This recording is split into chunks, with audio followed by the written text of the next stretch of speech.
प्रधानमंत्री जी कहते हैं वो संघ के सच्चे स्वयंसेवक हैं। राजनाथ सिंह जी कहते हैं वो संघ के सच्चे स्वयंसेवक हैं। मेरा आपसे बड़ी विनम्रता पूर्वक सवाल है, संघ के सच्चे स्वयंसेवकों, आपने 52 साल तक नागपुर के मुख्यालय पे झंडा क्यों नहीं फहराया? मेरा आपसे बहुत विनम्रता पूर्वक सवाल है, आप अपनी शाखा में तिरंगा क्यों नहीं फहराते?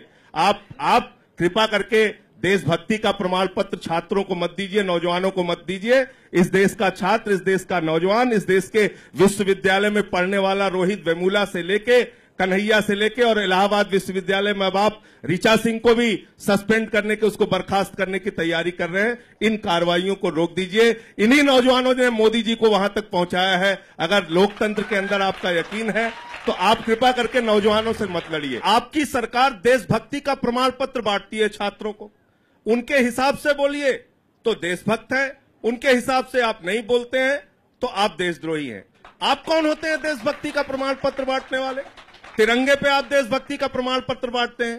तिरंगे के बारे में आपका खुद का इतिहास ये है कि जो आपकी मातृ संस्था है राष्ट्रीय स्वयंसेवक संघ, उस राष्ट्रीय स्वयंसेवक संघ पे आज मैं आपके चैनल पे जिम्मेदारी से बोल रहा हूं, 52 साल तक नागपुर के आरएसएस के मुख्यालय पे तिरंगा झंडा नहीं फहराया गया। आप देशभक्ति का प्रमाण पत्र बांटते हैं।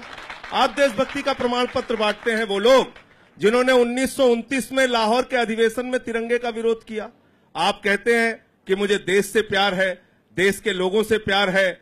अफजल गुरु के विरोधी कौन लोग हैं वो बताएं। आपके एक सांसद ने, अनुराग ठाकुर जी ने बाकायदा विरोध प्रदर्शन किया इस बात को लेके कि अफजल गुरु के साथ खड़े हो या अफजल गुरु के खिलाफ खड़े हो। मैं संबित पात्रा जी अपनी पार्टी की ओर से कह रहा हूं, संसद पे हमला करने वाले अफजल गुरु के खिलाफ हम लोग खड़े हैं। कृपा करके आप इस टीवी चैनल पे ये बताएंगे बच्चों के बीच में कि अफजल गुरु को शहीद मानने वाली पीडीपी के साथ आप सरकार बनाने के लिए तैयार हैं? आप मंत्री, आपको उप मुख्यमंत्री का पद मिले, आपको लाल बत्ती की गाड़ी मिले, आपको मंत्री का पद मिले, आपको जम्मू कश्मीर में सरकार बनाने का मौका मिले, तो आप देशभक्ति से समझौता कर लेते हैं। कैसी है देशभक्ति आपकी? 52 साल तक आप तिरंगा झंडा नहीं फहराते, आपको तिरंगे का सम्मान नहीं है। आपने इस देश, अभी आपने कहा लोकतांत्रिक ढंग से विरोध करने का अधिकार होना चाहिए। माफ कीजिएगा संबित पात्रा जी, आपके मुंह से ये बात सुन के अच्छी नहीं लगती है। जिस पार्टी के अंदर लव जिहाद पे आदित्यनाथ देश के अंदर बवाल खड़ा करने की बात करें, जिस पार्टी के समर्थक वैलेंटाइन डे पे बच्चियों को पार्क में पकड़ के पीटने का काम करें, आपके मुंह से ये बात शोभा नहीं देती। आपने इस देश की लोकतांत्रिक संस्थाओं को खत्म करने का काम किया है, छात्रों की, नौजवानों की आजादी को खत्म करने का काम किया है। इसलिए मैं कहता हूं इस पे चिंतन कीजिए, विचार कीजिए कि आपकी पार्टी के नारे मेरे कानों में आज तक गूंजते हैं, जहां हुआ बलिदान मुखर्जी वो कश्मीर हमारा है। ये नारे आपने लगाए थे, मुझे याद है, आप भूल गए होंगे। और आप किस पार्टी के साथ खड़े हैं?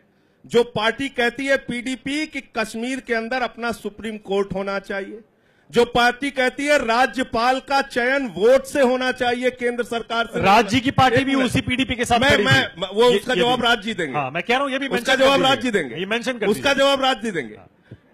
पीडीपी ने कहा देश का सुप्रीम कोर्ट कश्मीर के अंदर बनना चाहिए अपना।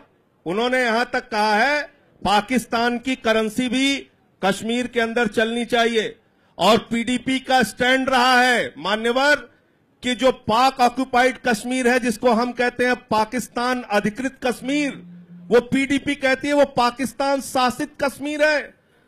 वो पीडीपी कहती है अफजल गुरु हमारे लिए शहीद हैं। वो पीडीपी कहती है कि अफजल गुरु का जुडिशियल मर्डर हुआ है।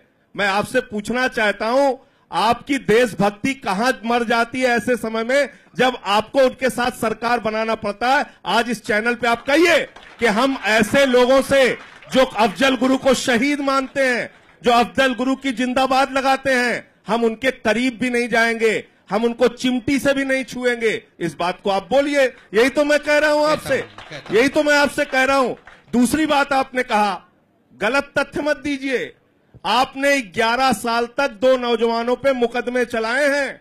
नवीन जिंदल जी का फैसला बाद में आया, उसके पहले 2 लड़कों ने नागपुर के कार्यालय पे 12 साल पहले, उस निर्णय के 12 साल पहले झंडा फहरा दिया था तो तिरंगा झंडा फहराने के जुर्म में आपने 12 साल तक 2 बच्चों पे मुकदमे चलाए। आप बता रहे हैं कि आप तिरंगे के समर्थक हैं, आप तिरंगे को अपना झंडा मानते हैं।